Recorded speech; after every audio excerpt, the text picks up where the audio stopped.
Muchas gracias.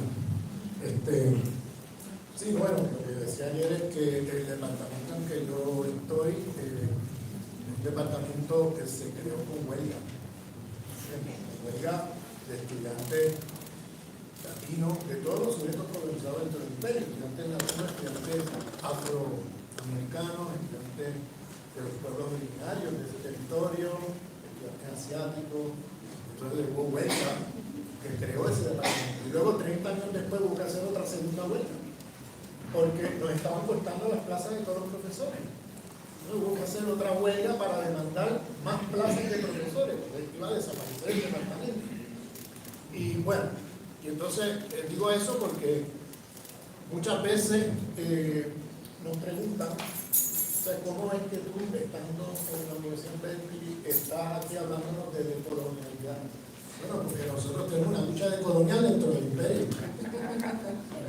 Y entonces, bueno, nos enfocamos con las luchas decoloniales que se hacen en otras partes. Entonces, por eso, en nuestro departamento, por ejemplo, en relación a los otros departamentos, no nos ven como académicos. Nos ven como los activistas, como los que están ahí politiqueando y no sé qué. Entonces, los académicos no entienden, no ven a nosotros como. ¿Quieres decir algo? Sí, si me permites.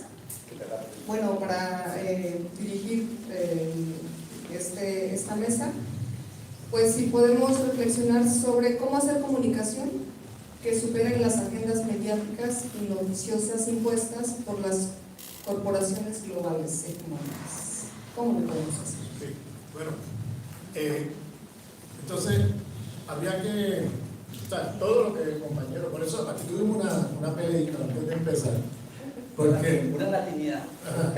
Porque él quería que yo empezara, exacto, porque tú eres el que yo conozco menos el campo que tú tienes una experiencia vasta y lo has demostrado ahí. Entonces, yo creo que yo lo único que voy a hacer es reaccionar a algunas cosas, porque lo que has dicho, tienes ahí mucho material para que repensemos lo que estamos haciendo. Y mucha experiencia también comunicacional. Yo sí quisiera como comentar, ¿no?, algunas cositas.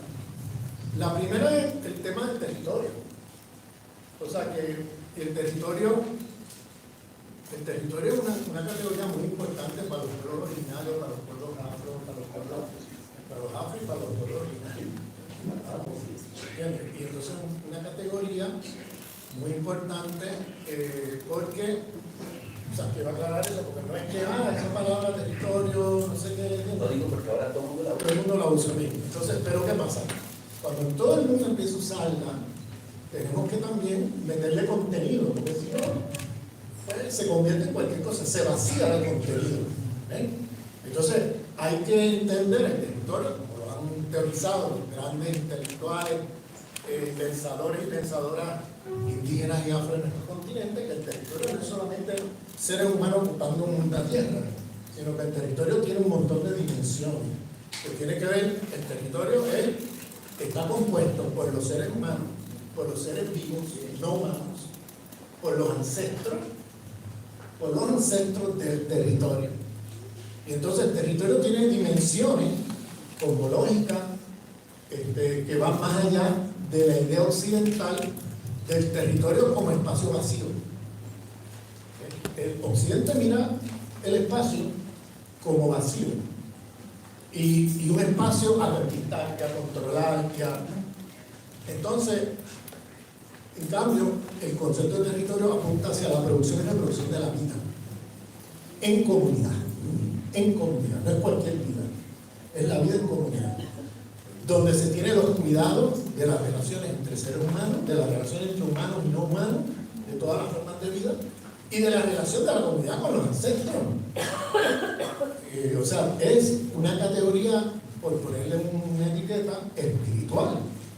El territorio es una cosa, una cosmovisión que tiene un contenido espiritual muy fuerte, que en la cristiandad o occidente se vacía de contenido todo eso y se pierde el sentido, ¿no?, que se intenta. Y ahora todo el mundo dice territorio. Lo mismo con lo de colonial. Ahora lo de colonial, todo el mundo dice colonial, y ahora lo de colonial se vacía de contenido y ahora es cualquier cosa. Y aquí yo estaba criticando hace unos días el tema de los decoloniales coloniales, porque hay muchos que deciden ser decolonial. Yo siempre digo, no todo antiimperialista es decolonial, pero todo decolonial tiene que ser primero y antes que nada antiimperialista. Si no, ¿de qué estamos hablando? Y aquí no es suficiente ser tampoco antiimperialista. Hay que también tener ahí un entendimiento de toda la multiplicidad de jerarquías de dominación de esta civilización. Somos también antipatriarcales, somos antirracistas, somos antieurocéntricos, somos antiecologicidiosos, somos o sea, hay una serie de jerarquías de dominación de esta civilización de muerte que tenemos. El nuevo antiimperialismo del siglo XXI no puede ser igual al del XX, porque el antiimperialismo del siglo XX se quedó en un marco teórico o un marco conceptual muy eurocéntrico, porque se quedó en el tema bueno, el problema es el capitalismo. Y entonces, a partir de ahí, pues de ahí se derivaba todo un proyecto político y ya, ¿no? Y se reducía todo a eso y se perdía de vista todas estas dimensiones espirituales, dimensiones epistemológicas, dimensiones de dominación espiritual, de dominación, la cristiandad como una teoría de dominación, ¿no? Y cómo tenemos que contraponerle a la cristiandad otras formas de teologías de liberación en plural, que pueden ser del cristianismo, que pueden ser de los pueblos originarios, que pueden ser, la teoría de liberación de los pueblos. Entonces, y todo eso, en muchos sentidos, el socialismo del siglo XX o los movimientos de liberación nacional del siglo XX, pues el tema, por ejemplo, del patriarcado, del racismo, el ecologicidio, estos temas eran como temas en las puertas. Después de la revolución. Después de la revolución hablaremos de eso, ¿no? Y resultaba que nunca se llegaba allí. Nunca llegaba, entonces, y claro, pero yo quiero decir algo, porque también quiero hacer una cualificación, y es que la política, Enrique Dussel, que trabaja en la filosofía de liberación, él enfatiza mucho en la política. O sea, hay una mediación. Cuando uno habla del proyecto de la civilización, nosotros no podemos quedar abrumados de que, wow, esto es una cosa enorme, porque ya no solamente hay que transformar el capitalismo, hay que transformar todo esto, ¿no? Entonces, lo que tenemos yo creo que lo que yo quiero aquí como aclarar un poco es que hay una mediación entre el proyecto civilizatorio del buen vivir, el proyecto de la fundación de nuevos proyectos civilizatorios como horizonte de para dónde vamos, ¿bien? De para dónde vamos, que sirva como de mapa de que hay que caminar hacia allá, ¿no? Que tengamos claro que queremos un mundo que no sea racista, que no sea patriarcal, que no sea ecologicida, que no sea capitalista, que no sea imperialista, o sea, todos esos problemas. No queremos otro mundo. Y el buen vivir captura esa visión de horizonte de una fundación de un proyecto civilizatorio hacia dónde caminamos. Ahora, Dussel decía que teníamos que tener el horizonte y el pragmatismo. En otras palabras, si te quedas en el pragmatismo de las relaciones de fuerza de la política y no tienes horizonte, te traga el sistema. Porque te quedas en la competencia electoralista o en los egos gigantescos, donde se torna en una competencia egocéntrica entre líderes, etc. Entonces, lo que Dussel decía es que hay que tener las dos cosas. El horizonte, claro, si te quedas en el horizonte también es un problema y no tienes pragmatismo. Pues entonces te quedas como un predicador de la cristiandad.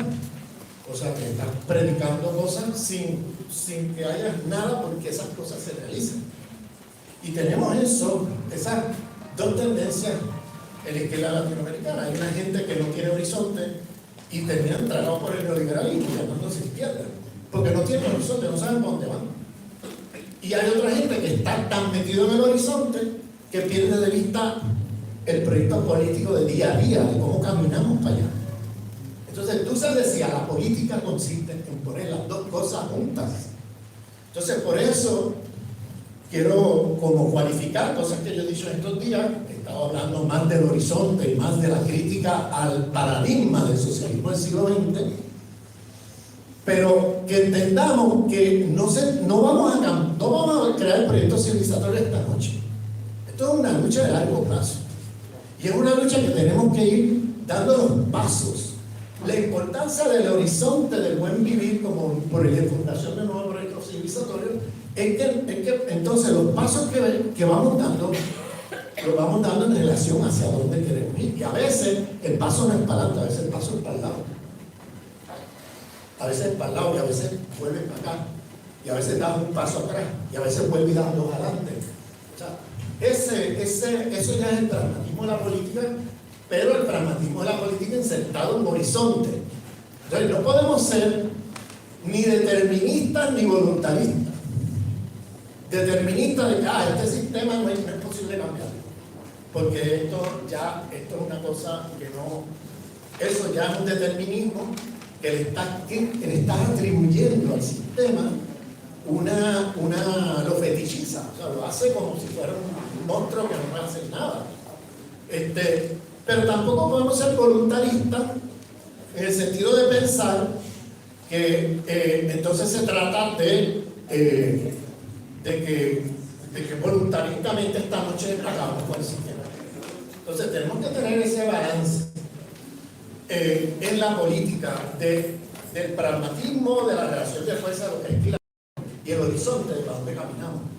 Y repito, a veces no vamos así hacia allá, vamos para acá. Y vamos para acá. No es progreso, va en zigzag, o sea, va en zigzag la cosa. ¿Entiendes? O hasta te devuelves, te tienes que a veces dar un paso atrás para dar dos para adelante. Entonces, todo eso tiene que ver con el pragmatismo de la política.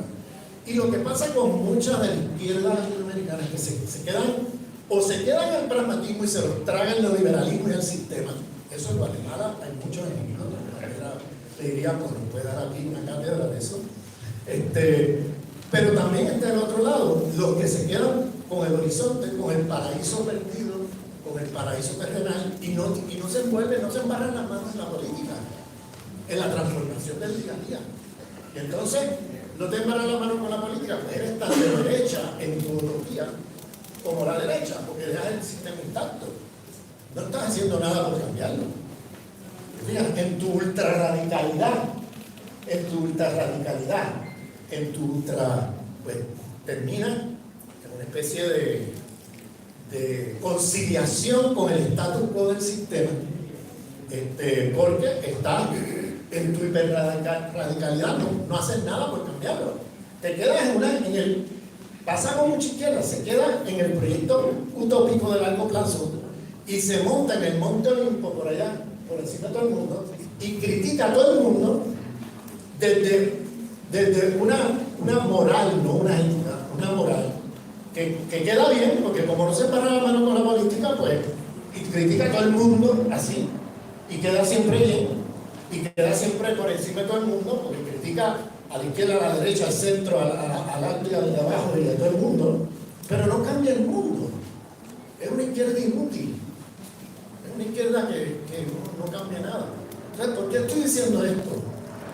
Porque la comunicación hay que insertar todo lo que tú dices, que es fundamental, pero con un horizonte de para dónde es que vamos. Hay que ir articulando de bueno, para dónde es que más o menos tenemos que ir con unos criterios. O sea, unos criterios, y esos criterios nos los da el entendimiento de la cartografía del poder de la civilización que estamos. ¿Qué es lo que nosotros en nuestros medios de comunicación tenemos que estar enfatizando contra los medios del sistema?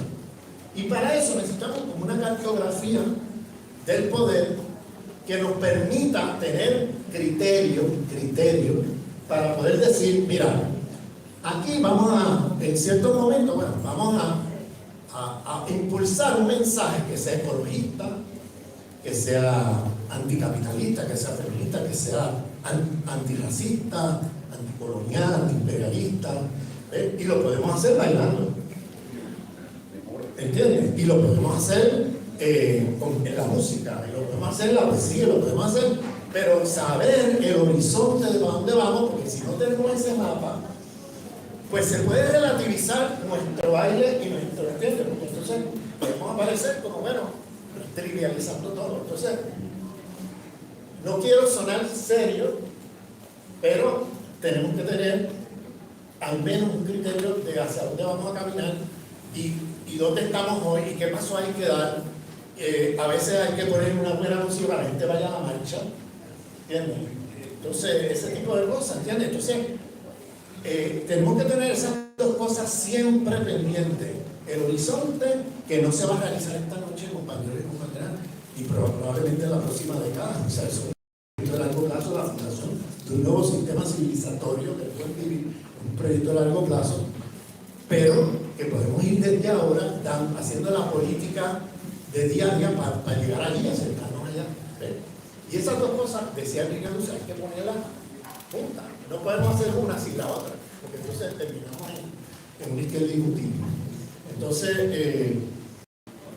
pues, y claro, el buen vivir hay que llenarlo. Sí, hay muchos buenos vivires, pero hay que tener criterio también. Pues, como tú dices, hay gente que dice, sí, vivir bien, pues es consumir más. Tal cual. Tal cual. Esa es la propuesta capitalista. La propuesta capitalista del vivir es consumir más. Entonces, la gente aspira a consumir más. Pero eso es lo que nosotros queremos. No, porque eso es, no solamente es parte del proyecto desarrollista destructivo de la vida, ¿no? Sino que también nos está cambiando nada, te trae insertado el circuito del sistema. Entonces, como criterio de la cartografía poética, ¿para dónde vamos? Pues ya tú sabes que entonces el buen vivir se está refiriendo a otras cosas. Que puede haber múltiples buenos vivires en el buen sentido de la palabra, pero también hay que sacar el grano de la paja, porque hay apropiaciones que se hacen del buen vivir hoy, que son, parte del sistema. O lo mismo con la interculturalidad. Hay interculturalidad crítica, pero también hay interculturalidad que es multiculturalismo liberal. Hay que saber distinguir todo eso, porque si no, para las mejores intenciones del mundo podemos incurrir en repetir la lógica sistémica. Entonces, mi invitación, ¿no?, es que me gusta todo lo que dijiste de cómo hay que meterse en la comunicación para impactar a la gente, ¿no? Ya no en el estómago, como tú dices, en el estómago, en el cuerpo, que no es una cosa ahí aburrida, racional, ¿entiendes? Con una voz ahí, ¿entiendes? Una voz aburrida, etcétera. Todo eso, pero tenemos que hacerlo con un horizonte de para dónde vamos. Ese era mi comentario. Mira,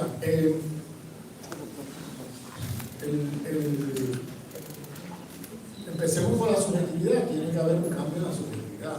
La subjetividad no puede ser sola, necesita la descolonización mental, pero la descolonización mental no es suficiente. La descolonización mental. Tiene que haber una descolonización también en nuestras emociones, en nuestro corazón. Y para eso necesitamos espiritualidad.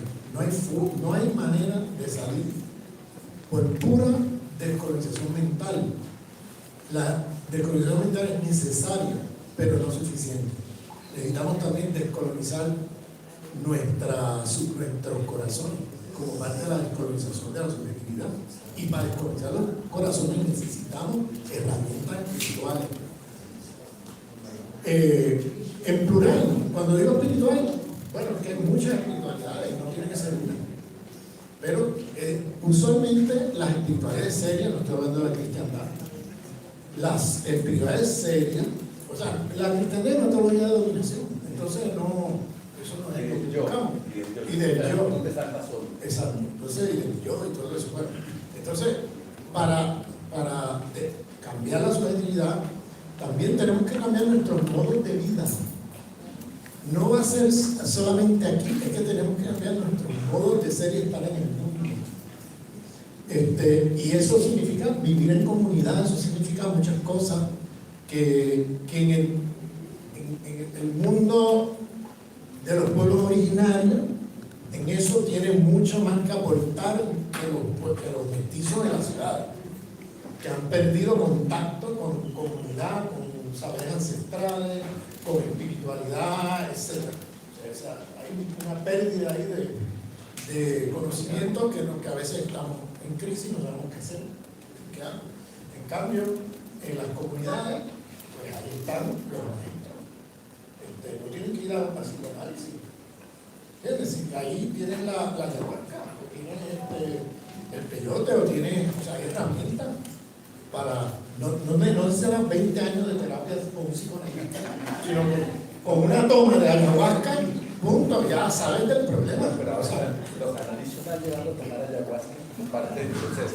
Bueno, analistas que entonces empiezan a fagocitar las prácticas y lo hacen un comercio, y empiezan a venderte la moto, ¿entiendes? Pero estos son prácticas ancestrales y hay maestros que dirigen, toman de ayahuasca de manera seria. Entonces, tenemos, ¿qué hacemos en los barrios donde están los evangelistas y todo esto? ¿Qué hacemos? Pues ahí hay teología de liberación. Vamos a tomarnos en serio teología de liberación. Tú no puedes ir donde una comunidad que ya está metida en el rollo de la cristiandad, que han sido ya colonizados allí en eso, a decirle, no, tú no puedes ser ya cristiano, deja de ser cristiano, eso es el imperio. No, vete con teología de liberación. Que los teólogos de liberación nos han enseñado maneras de enfrentar esto. Vámonos a estudiar esta gente que ha producido teología de liberación, porque los pueblos tienen espiritualidad y tú no puedes ir con el ateísmo eurocéntrico que la izquierda marxista eurocéntrica del siglo XX reproduce, a decirle a la gente, deja de creer en... Entonces, no, espérate, es una falta de respeto para empezar a los pueblos. Entonces, pues si son cristianos y están metidos en un tipo de teología de dominación, preséntales otra alternativa dentro de su propia tradición. Mira, que hay una teología de liberación que te plantea otra manera de leer lo mismo que tú estás leyendo. Entonces, ahí hay una salida, tómate en serio, pero ¿qué pasa? La izquierda es atea. Entonces, como son ateos, entonces no saben qué hacer, van al barrio y se encuentran con estos desafíos. ¿Dónde está la compañera? Se fue la compañera. Vale, la compañera. Sí. Vale, pero no estoy hablando de usted, estoy diciendo lo que le pasa a la izquierda, a la latinoamericana. Compañera, no estoy hablando de usted. La izquierda latinoamericana es atea. Entonces, y es eurocéntrica, y es blanca occidental y todo eso, entonces va a los barrios. Y macho. Macho. Entonces va a los barrios y no sabe qué hacer cuando se enfrenta con tanto se indica al pueblo que cuando tienes al pueblo de frente, pues no sabes qué hacer porque el pueblo tiene un lenguaje. Entonces, ese lenguaje no puedes ir ahí a dar catecismo de marxismo. ¿Entiendes? Pues te conviertes en otro predicador. O sea, lo que pasa con el marxismo eurocéntrico es que el marxismo eurocéntrico bebió de la cristiandad. Entonces, el marxismo eurocéntrico anda predicando. Porque como, o sea, el Mesías, qué sé yo, el líder del partido, no sé qué, que va ahora andando predicando. La verdad ya está hecha. Entonces yo vengo a decirte aquí la verdad del partido, del líder, de no sé qué. Entonces terminamos en una especie de secta de la cristiandad a nombre del ateísmo. Pero es lo mismo, o sea, vamos, las estructuras son las mismas. Curas rapidito. Entonces, por ejemplo, miren el señor presidente Gonzalo. O sea, yo me he puesto a estudiar bien eso. Porque ese señor en un momento tuvo tanto impacto en mi gente. Bueno, porque el tipo decía catecismo marxista, era catecismo de la cristiandad. Transformó el marxismo en otro catecismo. Y entonces iba andando predicando, pero no andaba preguntando. Compañeros y compañeras, el camino, por ejemplo, zapatista y de los pueblos es el andar preguntando.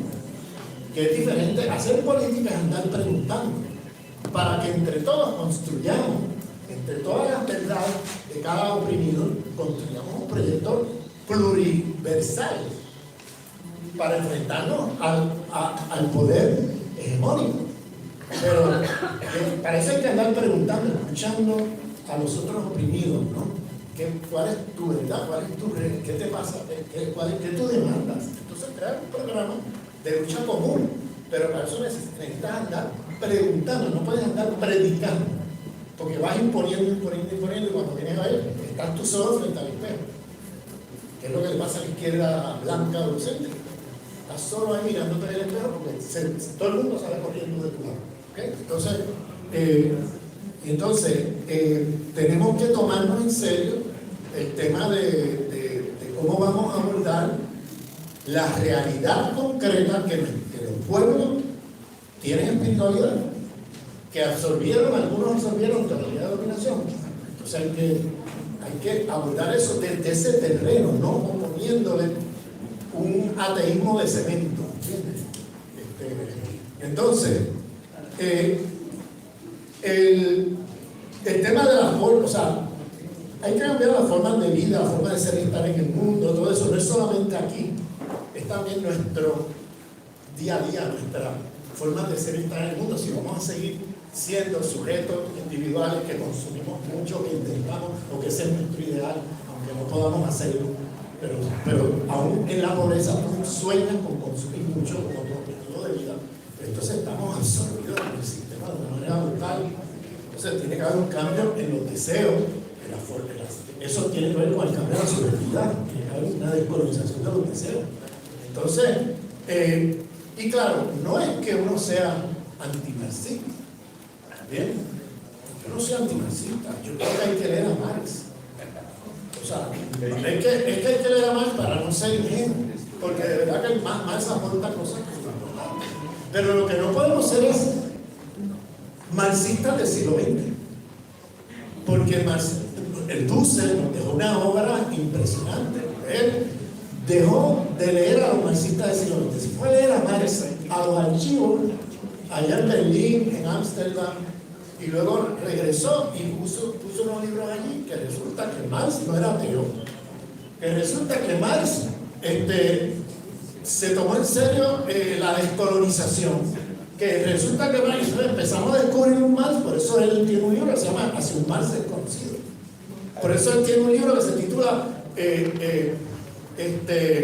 Las metáforas teológicas de Marx. Por eso tiene. Entonces descubrimos un Marx que el socialismo del siglo XX nunca pensó, es un Marx descolonial. Él mismo enfrentó los límites de su eurocentrismo en vida, pero esas cosas nunca se publicaron, se quedaron ahí en los archivos, porque no le convenía a ese socialismo soviético del siglo XX publicar eso, porque entonces eso se le caía el kiosco se le caía, ¿no? Porque se inventaron un Marx que no existía, un Marx eurocéntrico, un Marx, o sea, que Marx se peleó con Bakunin porque Bakunin quería que todos los obreros fueran ateos para poder estar en la Internacional Comunista. Y Marx decía, no, pero ¿qué es eso? Aquí la gente puede creer lo que quiera, aquí no podemos estar que sea ateo, ¿no? O sea, ¿qué vamos a construir de eso? O sea, muchas cosas que descubrió Dussel, que, wow, o sea, esto es un Marx que nunca me había pintado. Y que es muy útil al proceso de colonial, es lo que quiero decir. Hay que conocer todo eso. Pero ¿qué pasa? La izquierda latinoamericana, con todo respeto, y ahí me incluyo yo porque yo en un momento dado milité ahí, teníamos un paradigma que era totalmente un marxismo de cemento, de materialismo de cemento. O sea, ¿entiendes lo que quiero decir de cemento? No creen ni en la luz eléctrica. O sea, no creen en nada que no sea una piedra, ¿entiendes? Entonces, además de un paradigma totalmente eurocentrado, que pensaba que el problema económico y no veía el problema civilizatorio, eran ciegos a eso.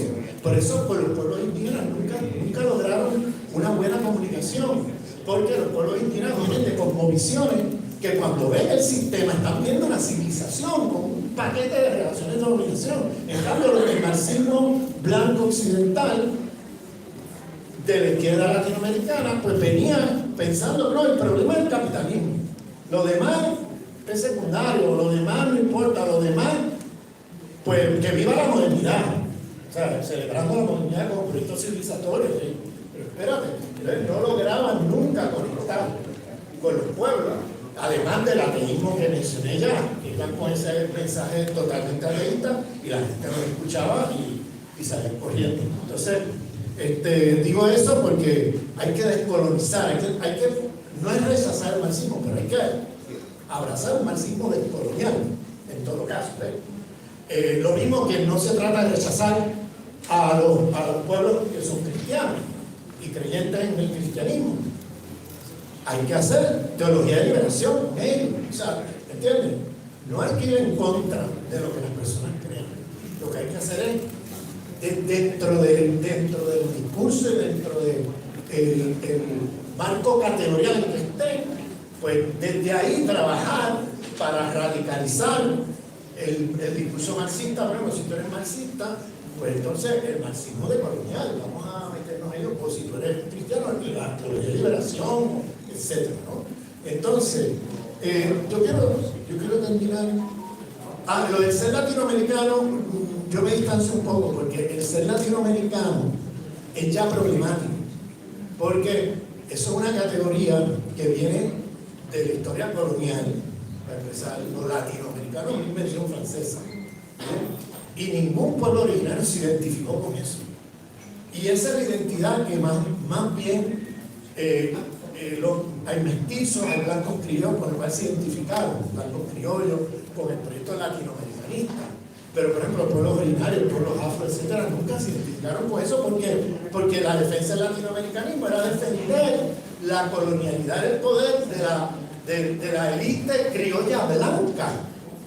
Entonces, que son los que reivindican la bandera del latinoamericanismo. Entonces, aquí hay mucho que negociar, porque una buena parte de nuestro pueblo no se identifica con eso.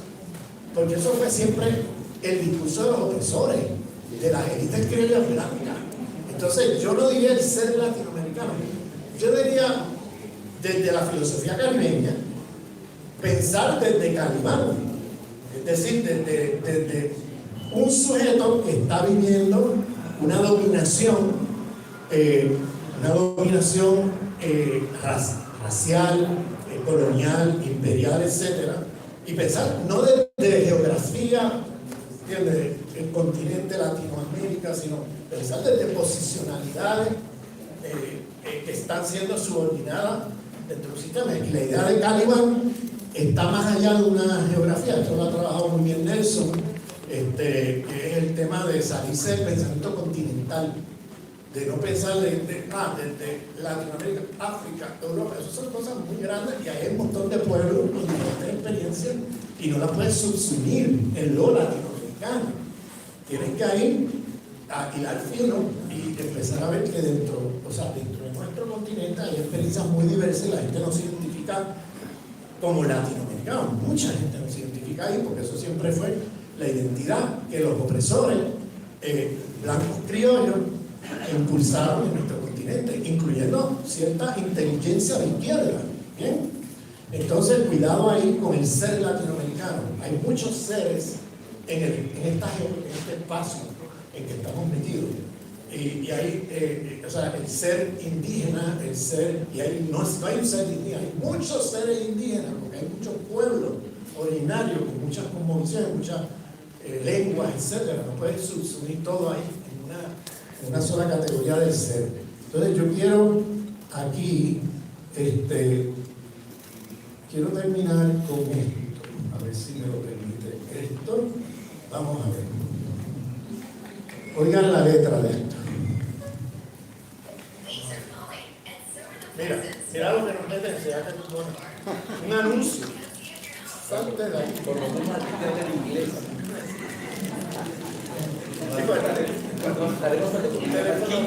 Cuando tocara el quichua o el local, estamos.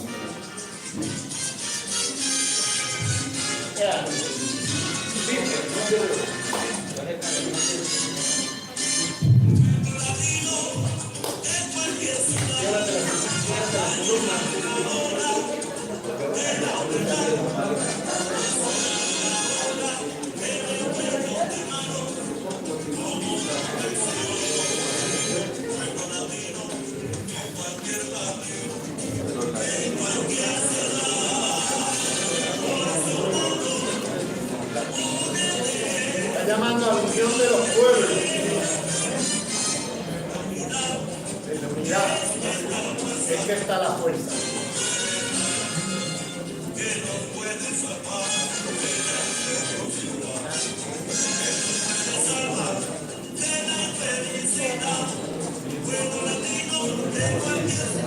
Termina muy bien con música. En Puerto Rico, Fidel Conde Rodríguez. Pueblo latino.